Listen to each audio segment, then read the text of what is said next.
الله أكبر الله أكبر الله أكبر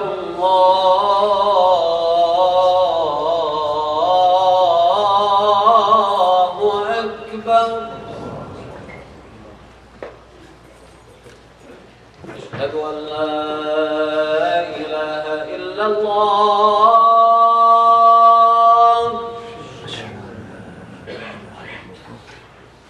أشهد أن لا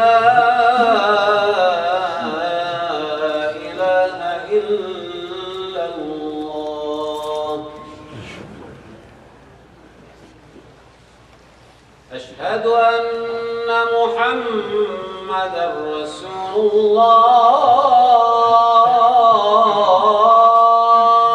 الله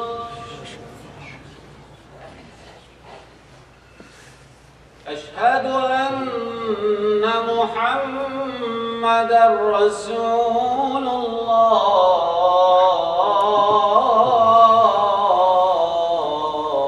الله حي على الصلاة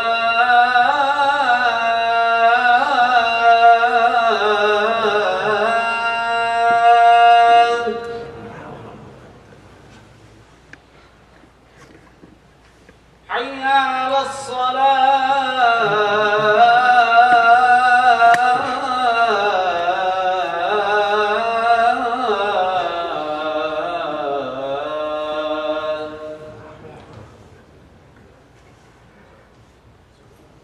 حي على الفلاح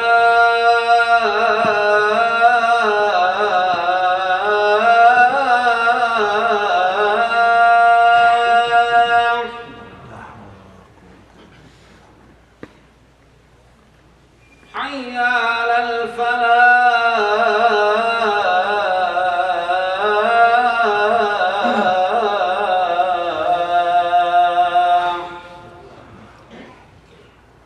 الله أكبر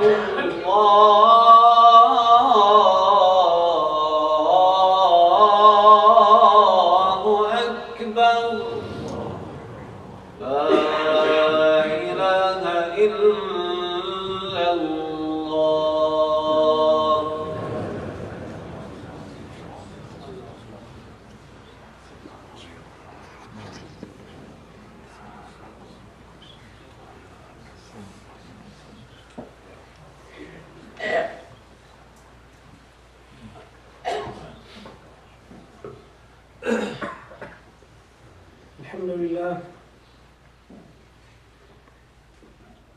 الحمد لله الذي أنزل القرآن على عبده ليكون للعالمين نذيرا الذي خلق السماوات والأرض وخلق كل شيء فقدره تقديرا خلق الإنسان من نطفة أمشاج يبتليه فجعله سميعا بصيرا ثم هداه السبيل إما شاكرا وإما كفورا فمن شكر كان جزاؤه جنة ونعيما وملكا كبيرا ومن كفر فلن تجد له من دون الله وليا ولا نصيرا وأشهد أن لا إله إلا الله وأشهد أن محمدا عبده ورسوله الذي أرسله إلى الثقلين بشيرا ونذيرا. We begin by praising Allah subhanahu wa ta'ala, we praise Him and we ask His help and we seek His forgiveness. And we seek refuge in Allah from the evil inside us and from the evil consequences of our bad actions. Whoever Allah subhanahu wa ta'ala guides, no one can misguide. And whoever Allah subhanahu wa ta'ala leaves to go astray, no one can guide. I testify that there is no God to be worshipped but Allah, and Muhammad sallallahu alayhi wa sallam is our master, our teacher, our leader, the Prophet of Allah. Brothers and sisters, 20 days after the death of Khadija radiallahu anha, the wife of Rasulullah sallallahu alayhi wa sallam, our Prophet ﷺ was commanded by Allah subhanahu wa ta'ala to go out and look for support. So his first pick ﷺ was a place called Atef, which was, or is still, 45 minutes away from Mecca. If you drive from Mecca to Atef. If you go there on foot, probably it will take you a whole day to get there. So the Prophet Muhammad ﷺ decided that I'm going to Atef looking for support. I'm also going to convey the message of Allah subhanahu wa ta'ala to people. He took with him Zayd ibn Haritha radiallahu anhu. When he arrived there ﷺ, people responded in a way that he didn't really expect it. They insulted him. They abused him. They backbit him. They made fun of him. They threw rocks at him, sallallahu alayhi wa sallam. One day Aisha said, Ya Rasulullah, هل أتى عليك يوم كان أشد من يوم أحد? Was there a day more difficult for you than the day of Uhud? And the day of Uhud, brothers and sisters, is a day, the battle of Uhud. It's a day when 70 of the Sahaba of Rasulullah sallallahu alayhi wa sallam were killed, murdered. He himself sallallahu alayhi wa sallam was wounded. Blood was driven from his face sallallahu alayhi wa sallam. Yet, that wasn't really the worst day in his life. The worst day in his life is when he felt rejected by people. And that's what he told Aisha radiallahu anha. He said, لَقِيتُ مِنْ قَوْمِكِ مَا لَقِيتُ. I went through so many tribulations because of your people. But the worst day of my life, حينما عرضت نفسي على ابن عبد يليل فلم يجيبني إلى ما أردت. But the worst day of my life was that day when I was rejected by the people of Atef. So for Rasulullah sallallahu alayhi wa sallam, the psychological trauma was more difficult than the physical trauma. But the one thing that sticks out is that Rasulullah sallallahu alayhi wa sallam did not give up.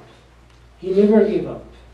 You read and you study the entire seerah of Rasulullah sallallahu alayhi wa sallam, you will get to know how determined he was sallallahu alayhi wa sallam. He never gave up. And this is what I want to discuss with you today. This is what I want you to get out of this khutbah. Is that we all have dreams and goals. Right? Some of us give up, some of us, just because we're going through tribulations, they feel like, I'm kind of feel like helpless here. Things are not working out. And then we'll give up. The Prophet Muhammad sallallahu alayhi wa sallam, he never gave up on his mission. The Prophet Muhammad sallallahu alayhi wa sallam understood that victory would come as long as you fight for your goals. Whatever that goal is. Could be in a school, could be at work, could be establishing your own company, opening your own business, or even go to the gym to get in shape. So Rasulullah sallallahu alayhi wa sallam, he understood that victory would come as long as you fight for it. He understood sallallahu alayhi wa sallam that trials and success are connected, strongly connected to one another. He understood sallallahu alayhi wa sallam that no one can achieve greatness without going through some bumps in the road. He was very strong sallallahu alayhi wa sallam. He was very strong. He was very determined. And all this, negative reactions of people didn't really discourage him. He continued his mission with total devotion and sincerity to Allah subhanahu wa ta'ala. And if you notice here, he did not really initiate the conversation. Aisha was the one who asked him, Ya Rasulullah, was there a day more difficult than the day of Uhud? Which teaches really that Rasulullah sallallahu alayhi wa sallam did not feel victimized. He did not present himself as a victim. He did not ask for anyone's sympathy. He didn't want anybody to feel pity for him, like some people do sometimes. She said she was the one who initiated the conversation, and all he said was, they did not respond the way I expected. That's it. He did not say, well, they did this to me, they did that to me. He did not go into details. These details, we'll learn about it later from Zayd and from Aisha radiallahu anhu. Allah subhanahu wa ta'ala even sent him a sign when he was in a Taif, not to give up. When he sallallahu alayhi wasallam left the people of a Taif, he walked for 7 or 8 miles until he reached a ha'id, a garden, a wall of a garden. He sat there sallallahu alayhi wasallam, wiping off his blood, cleaning off himself from dirt and from mud. And so the people who owned his garden, they saw him, they felt bad for him, they sent their servant to take care of Rasulullah sallallahu alayhi wasallam and offer him something to eat. When he got there, Rasulullah sallallahu alayhi wasallam said Bismillah before he ate the dates or the grapes. And then this man said, well, wait a second. The people in this land, they don't say Bismillah. Who are you? And Rasulullah sallallahu alayhi wasallam asked him, no, you tell me, who are you? What is your name and where are you from? He said, my name is Addas. And I'm from Ninwa. He said, sallallahu alayhi wasallam, Baladu Nabiyullah Yunus, the town of the Prophet Jonah. He said, how do you know Jonah? He said, Kana Nabi wa ana Nabi. He was a prophet and I'm also a prophet. So this man, he went down on his knees and he started kissing the hands of Rasulullah sallallahu alayhi wasallam and he embraced Islam. But why? What is the sign here? Why Allah subhanahu wa ta'ala sent this man, a follower of Yunus alayhi salam, to the Prophet sallallahu alayhi wasallam to offer him something to eat? What is that one thing that sticks out when you read the story of Yunus in the Quran or you hear it in the lecture? That Yunus alayhi salam is the only prophet among all prophets. He's the only one who gave up. When his people gave him hard times, فَذَهَبَ مُغَاضِبًا, he just left. He got really angry. He took the first ship and he left the town. And you know the rest of the story. Allah subhanahu wa ta'ala sent Addas to remind the Prophet sallallahu alayhi wasallam with Jonah alayhi salam. Don't be like Yunus. As a matter of fact, Allah subhanahu wa ta'ala explicitly said it in Surah Al-Qalam, which is a Makki surah. He said, وَلَا تَكُنْ كَصَاحِبِ الْحُوتِ. Don't be like the companion of the whale. So don't give up, brothers and sisters. If you have a dream, if you have a goal that you need to fulfill, a goal that you need to achieve, this is really the time for it. Don't give up. Don't give up. In the next few minutes, I will give you some tips that will help me and you in our journey, inshallah, for greatness. The number one point is that expect that you'll be tested. Expect that you'll be tested by Allah subhanahu wa ta'ala. This is really the reality of this world. Allah subhanahu wa ta'ala says in the Quran, أَحَسِبَ النَّاسُ أَنْ يُتْرَكُوا أَنْ يَقُولُوا آمَنَّا وَهُمْ لَا يُفْتَنُونَ. Does mankind think that they will be left alone just because they believe? No, you will be tested. There will always be something against you. Disappointment, setbacks, unpleasant situations. This is really the foundation of this world. As Abdullah ibn Abbas radiallahu anhuma said, أَصْلُ الدُّنْيَا الْإِبْتِلَاء. That the foundation of this world is ibtila, is tribulation. So don't feel defeated. Have a warrior mentality like the Prophet Muhammad sallallahu alaihi wasallam. Trust Allah subhanahu wa ta'ala. So that's number one. Expect trials. Expect that you'll be tested. Allah subhanahu wa ta'ala says, وَنَبْلُوكُمْ بِالْخَيْرِ وَالشَّرِّ فِتْنَةً. That we will test you by good and evil as a way of trial. The second point, brothers and sisters, focus on the positive. Can you move forward, please?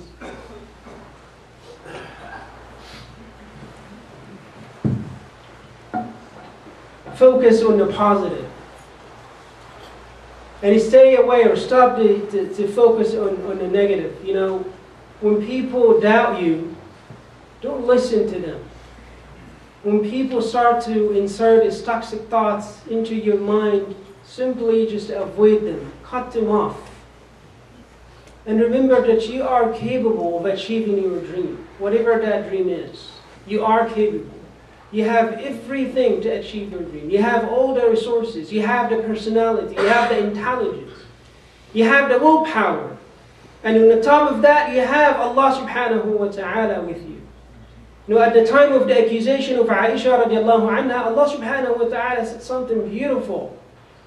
After He declared her innocence, He says, لا تحسبوه شرا لكم بل هو خير لكم. Don't consider this incident to be all evil. Something good will come out of it.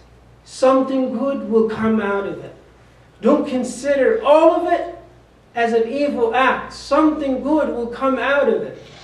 And this is an accusation of the wife of Rasulullah sallallahu alayhi wasallam, which means an accusation of the Prophet's honor and dignity, which also means an accusation of the dignity of the whole ummah, the whole religion.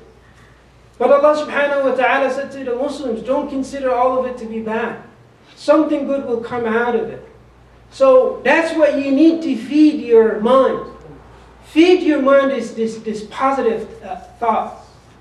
And remember one thing, and somebody once said to me, whatever you focus on expands. Whatever you focus on expands. If you focus on the positive, then you will see gains. But if you focus on negativity, then you're setting up yourself for failure. Your life is like a car.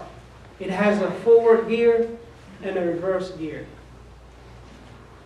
If you put it on forward gear, then you will see gains. You'll see benefits. You'll see favors. But if you put it in reverse, then it's really up to you. You will see nothing but disappointments. So you are the one in control. So number one, again, expect that you'll be tested by Allah subhanahu wa ta'ala. Number two, focus on the positive. And my last point is, be determined and do not lose hope in Allah subhanahu wa ta'ala. Brothers and sisters, the most successful, or the people who succeed in this life, are not the most talented. But they are definitely the most determined people. There was that boy who was born in Gaza. May Allah subhanahu wa ta'ala free the people of Gaza and the people of Palestine and bring an end to that very soon and spread justice in that area of the world. Allahumma ameen. This young boy, he was born at the year 150 Hijriya. His father died when he was probably a year old. His mother was a very, very strong woman. When people asked her, what do you want your son to be when he grows up? She said, I want him to be a scholar. I want him to be a mullah, a sheikh, a alim, and a faqih of the fuqaha. They were laughing at her. They said, you want your son to be a scholar? I mean, look at yourself. You have nothing. You have no means, you have no money, no family, nothing. You have no support. But subhanAllah, this woman didn't really get discouraged by what she heard. She was so determined, and she never lost hope in Allah subhanahu wa ta'ala. At a young age, she sent him to learn. She sent him to study, and at a young age, he was really trained in Arabic and grammar and history, literature. And so after that, they moved from Gaza to Mecca. And she also sent him to learn some fiqh and some Quran. And at the age of 7 years old, he memorized the Quran. When he turned 9 years old, she sent him to Imam Malik, to learn fiqh from Imam Malik. When he arrived to Medina, Malik looked at him, and he was just a little boy, a 9 years old boy. He looked at him and he said, tomorrow bring me somebody to read for you. Tomorrow bring me somebody to read for you, and bring my book Al-Muwatta, which was one of the most famous books during that time, or is the most famous book during that time. Then this little young boy, he said to him, Ana aqra'u insha'Allah. I will not need anybody to read for me, I will recite insha'Allah. So he sat in front of Malik. He said, I brought the book, I went early in the morning, I sat in front of Imam Malik, and I started to read. And every time I read and I look at Malik, I see that he closed his eyes, so I thought that he fell asleep because of my bad recitation. And every time I stop, he opens his eyes and he tells me, Zid ya fata, Zid ya fata, Zid ya fata, hatta atmamtu al-muwatta fi tis'i layal. He said, every time I stop, Imam Malik opens up his eyes and he tells me, keep going, keep reading, keep reading, keep reading until I finish the entire Muwatta of Imam Malik in 9 days. 9 days. That little boy, brothers and sisters, was Imam al-Shafi'i, Muhammad ibn Idris al-Shafi'i. Now, who's laughing? Right? They were laughing at his mother. But really, who's laughing now? 150 Hijriya. Centuries later, here in every mosque, in every masjid, all over the globe, we're still teaching the fiqh of Imam al-Shafi'i. Radiallahu anhu. Imam al-Shafi'i, as Ahmad said, كَانَ كَالشَّمْسِ لِلدُّنْيَا وَكَالْعَافِيَةِ لِلنَّاسِ. He was like the sun for the earth and healing for people. He said, وَاللَّهِ مَا عَلِمْ مَنْ أَرَادَ الْفِقْهَ فَلْيَلْزَمِ الشَّافِعِي. Whoever wants to study fiqh, he should study it from al-Shafi'i. He should take it from Imam al-Shafi'i. He said, وَاللَّهِ مَا عَلِمْنَا عِلْمُ الْحَدِيثِ إِلَّا حِينَمَا تَكَلَّمَ فِيهِ الشَّافِعِي. Nobody knew anything about hadith terminology until al-Shafi'i start, classifying the hadith and start to give some principles for the entire knowledge of the entire, hadith terminology. So be determined. Don't lose hope in Allah subhanahu wa ta'ala. And in your way, just in your way for greatness, again, you will see some difficulties. You will face some problems. But when you trust Allah subhanahu wa ta'ala, Allah will protect you from all these problems. When you feel weak, Allah subhanahu wa ta'ala will give you the support that you need. When you feel nervous, Allah subhanahu wa ta'ala will give you the confidence that you need. When people speak ill of you and doubt you and backbite you, Allah subhanahu wa ta'ala will protect you from those people. When you feel that it's over, it looks like there is no other way, Allah subhanahu wa ta'ala will create a way for you. When you fall down, Allah subhanahu wa ta'ala will pick you up. So don't ever lose hope in Allah subhanahu wa ta'ala. 3 things, brothers and sisters. Just remember those 3 things. And remember the Prophet Muhammad sallallahu alayhi wa sallam and all the things that he had to go through in his life. He never gave up. And those 3 tips is, number 1, expected that you will be tested by Allah subhanahu wa ta'ala. There is no one on the face of the earth who does not go through trials, who is not tested by Allah subhanahu wa ta'ala. Number 2 is that focus on the positive. Always focus on the positive. Feed your mind all this positive thought. And number 3 is that be determined, do not lose hope in Allah subhanahu wa ta'ala.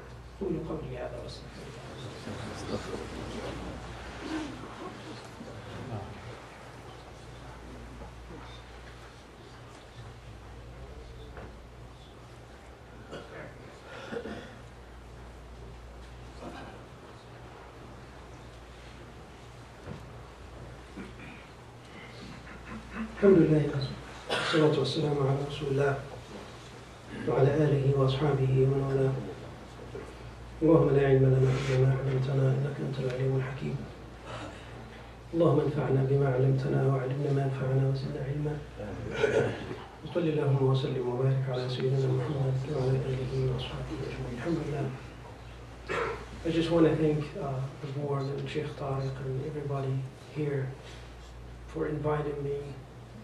Make dua for you. May Allah subhanahu wa ta'ala bless you and bless your families. I really feel comfortable every time I come here. But every time I come here, I'm sick.